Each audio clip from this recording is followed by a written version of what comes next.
आपने Edward Snowden का नाम तो नहीं सुना होगा, और अगर सुना होगा तो आप इनके शुक्रगुजार ज़रूर होंगे, क्योंकि इन्होंने कुछ ऐसे काम किए हैं जो आपके और हमारी सुरक्षा के लिए बहुत ज़रूरी थे। एडवर्ड स्नोडेन दुनिया में बहुत रहस्यमय तरीके से रहते हैं। इनका असली पता किसी को नहीं होता है कि वो कहाँ हैं इस समय, लेकिन एक रफ़ एस्टिमेट है कि वो इस समय मॉस्को रशिया में बैठे हुए हैं और अपना काम कर रहे हैं। एडवर्ड स्नोडेन एक CIA के एजेंट हुआ करते थे। सेंट्रल इन्वेस्टिगेशन एजेंसी अमेरिका की खुफिया एजेंसी है, ये उसके लिए काम किया करते थे। तो इनके पास कुछ ऐसे डेटा के एक्सेस था जिससे ये अमेरिका जिन चीज़ों पे रिसर्च कर रहा था, जैसे डेटा को कलेक्ट कर रहा था, ये उनकी जानकारी रखते थे। एक बार इन्होंने कुछ संदिग्ध होते हुए अपनी एजेंसी में देखा। इनको पता चला कि इनकी एजेंसी CIA और अमेरिका की सरकार दोनों मिलके एक ऑपरेशन चला रहे थे जिसका नाम था ऑपरेशन प्रिज्म। इस ऑपरेशन में वो कर क्या रहे थे कि वो अपने देश में जितने लोग इंटरनेट यूज़ कर रहे थे, उनकी इंटरनेट की मदद से वो उनके कंप्यूटर डिवाइसेस से उनका डेटा निकालने की कोशिश कर रहे थे। अब आप सोचेंगे कि डेटा निकाल के करेंगे क्या? तो जो भी सरकार, जो भी गवर्नमेंट पावर में होगी उस समय, वो उस डेटा को यूज़ करके आप कैसी चीज़ों को पसंद करते हैं, कैसे सोचते हैं, कैसे फ़ोटोग्राफ्स आपके कंप्यूटर में हैं, आपके घर में कैसे लोग हैं, इन चीज़ों का इस्तेमाल करके वो आपको मैनिपुलेट कर सकते हैं, वो आपको धमका सकते हैं आपकी निजी जानकारियों के बेसिस पे। इन्होंने इस ऑपरेशन प्रिज्म की जानकारी द गार्डियन के एक पत्रकार को दी थी। वो सीनियर एग्जीक्यूटिव थे उस समय गार्डियन के, और उन पत्रकार ने इसे पूरा खुलासा कर दिया था, इसका पूरी दुनिया में इसका खुलासा कर दिया। और इसके बाद हड़कंप मच गया था अमेरिका में।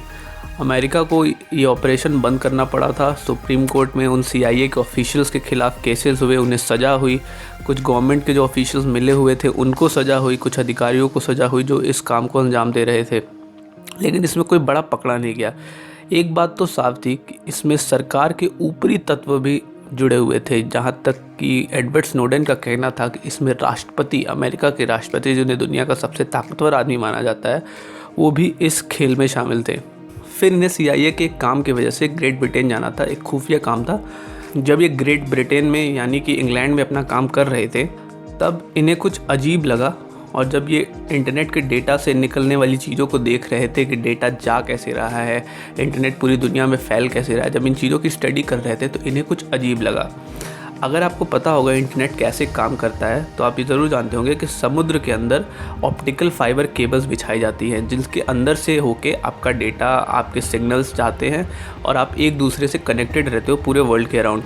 अगर किसी भी एक पॉइंट को चुन लिया जाए और उस पॉइंट से ऑप्टिकल फाइबर से डेटा निकालने लगा जाए, तो आप पूरी दुनिया का डेटा एक साथ निकाल सकते हो। आप किसी पे भी नज़र रख सकते हो, कौन कितनी बार अपने फ़ोन को ऑन कर रहा है, क्या वेबसाइट चला रहा है, किसको देख रहा है, किससे बातें कर रहा है, क्या बातें कर रहा है, ये तक आप सुन सकते हो। जब एडवर्ड स्नोडेन यहाँ काम कर रहे थे, तब उन्होंने इस चीज़ को पकड़ लिया था। फिर से उन्होंने वही किया जो उन्होंने पहले किया था। उन्होंने इसकी खबर कुछ पत्रकारों को दे दी और उन्होंने खुलासा कर दिया। फिर से इंग्लैंड की सरकार को उसे बंद करना पड़ा, बहुत सारे लोगों को सज़ा हुई। लेकिन इस बार CIA को पता चल चुका था कि इसमें एडवर्ड स्नोडेन शामिल हैं, क्योंकि बार बार खुलासे जो हो रहे थे उन कामों पे एडवर्ड स्नोडेन जुड़े हुए थे। तो उन्हें मारने का आदेश जारी कर दिया था, क्योंकि CIA को लगता था कि वो उनके देश की जानकारी बाहर ले जा रहे हैं। एडवर्ड स्नोडेन उस समय से कहाँ हैं, कैसे हैं, कोई नहीं जानता, लेकिन एडवर्ड स्नोडेन ने जो भी किया वो हमारी और आपकी सुरक्षा के लिए बहुत ज़रूरी है। एडवर्ड स्नोडेन हाल फिलहाल में YouTube में अपने वीडियोज़ में नज़र आ जाते हैं, लेकिन वो क्योंकि डार्क वेब का इस्तेमाल करते हैं, कोई पता नहीं लगा पाता है कि वो बैठे कहाँ हुए हैं। अभी कुछ दिन पहले वो भारत सरकार के आधार कार्ड वाली जो स्कीम है उस पर बात कर रहे थे, और उन्होंने बताया था कि आधार कार्ड एक कुछ वैसा ही है ऑपरेशन प्रिज्म जैसा जो अमेरिकी सरकार चला रही थी।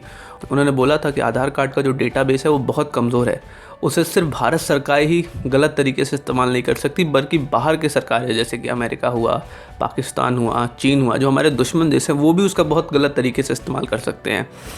इसीलिए आधार पे भी उन्होंने बहुत कड़ी शब्दों में टिप्पणी की थी और भारत सरकार की बहुत आलोचना की थी।